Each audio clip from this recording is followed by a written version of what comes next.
നമസ്കാരം, എല്ലാവർക്കും പ്രവാസി മലയാളിയിലേക്ക് സ്വാഗതം. വിശ്വാസികളെല്ലാം ഏറെ പ്രതീക്ഷയോടെ കാത്തിരിക്കുന്ന വിശുദ്ധ റമദാൻ മാസം വന്നണയാൻ ഇനി ആഴ്ചകൾ മാത്രമാണ് ബാക്കി നിൽക്കുന്നത്. പുണ്യമാസത്തെ വരവേൽക്കാനുള്ള തയ്യാറെടുപ്പിലാണ് UAE ഭരണകൂടം. അതിനുള്ള ഒരുക്കങ്ങൾ ഇതിനകം രാജ്യത്ത് തുടങ്ങിക്കഴിഞ്ഞു.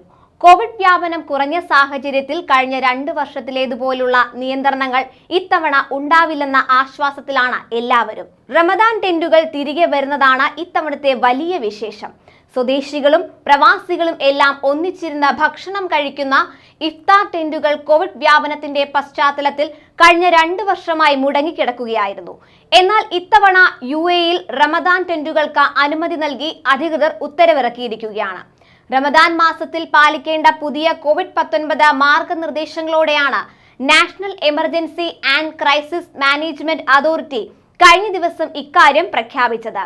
പകൽ സമയത്തെ വ്രതാനുഷ്ഠാനം അവസാനിപ്പിച്ച് നടക്കുന്ന ഇഫ്താർ വിരുന്നുകൾക്കായി പഴയതുപോലെ ഇതിനു വേണ്ടിയുള്ള ടെന്റുകളുടെയും സൗകര്യങ്ങളുടെയും നിർമ്മാണം ഇതിനകം ആരംഭിച്ചു കഴിഞ്ഞു. തങ്ങൾക്ക് ഏറെ ആശ്വാസമാകുന്ന ഇഫ്താർ ടെന്റുകൾ തിരിച്ചെത്തുന്നതിന്റെ സന്തോഷത്തിലാണ് ചെറിയ വരുമാനക്കാരായ പ്രവാസികളും. ഇതനുസരിച്ച് ഇഫ്താർ ടെന്റുകൾ സന്ദർശിക്കുന്നതുമായി ബന്ധപ്പെട്ട നിയമങ്ങളും സാമൂഹിക അകലം പാലിക്കുന്നതിനുള്ള മാർഗനിർദ്ദേശങ്ങളും പുറപ്പെടുവിച്ചിട്ടുണ്ട്. ഇഫ്താർ ടെന്റുകളിൽ പ്രവേശിക്കാൻ ഗ്രീൻ പാസും മാസ്കും നിർബന്ധമാണ്.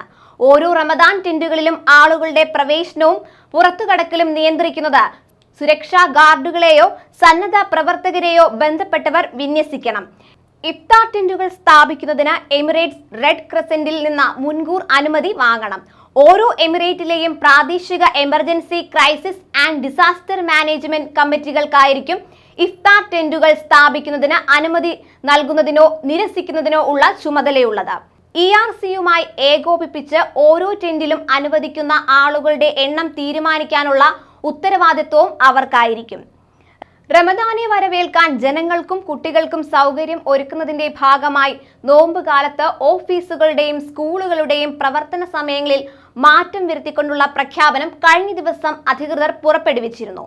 ചാന്ദ്രദർശനം അനുസരിച്ചാണ് മാസപ്പിറവി നിശ്ചയിക്കപ്പെടുന്നത്. എന്നിരുന്നാലും ഈ വർഷം ഏപ്രിൽ 2-ാം തീയതി റമദാൻ വ്രതം ആരംഭിക്കുമെന്ന കണക്കുകൂട്ടലിലാണ് വിശ്വാസികൾ. അന്നു മുതൽ പുതിയ സമയക്രമം പ്രാബല്യത്തിൽ വരും. ഹിജ്റ കലണ്ടർ പ്രകാരം നിലാവ് കാണുന്നതിനനുസരിച്ച് മാസത്തിൽ 29-30 ദിവസങ്ങളാണ് ഉണ്ടാവുക.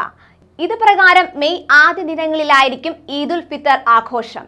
വെള്ളിയാഴ്ചത്തെ അവധി ഒഴിവാക്കി പ്രതിവാര അവധി ശനി ഞായർ ദിവസങ്ങളിലേക്ക് മാറ്റിയ ശേഷമുള്ള ആദ്യ നോമ്പുകാലമാണ് വരുന്നതെന്ന പ്രത്യേകതയും ഇത്തവണത്തെ റമദാനിനുണ്ട്.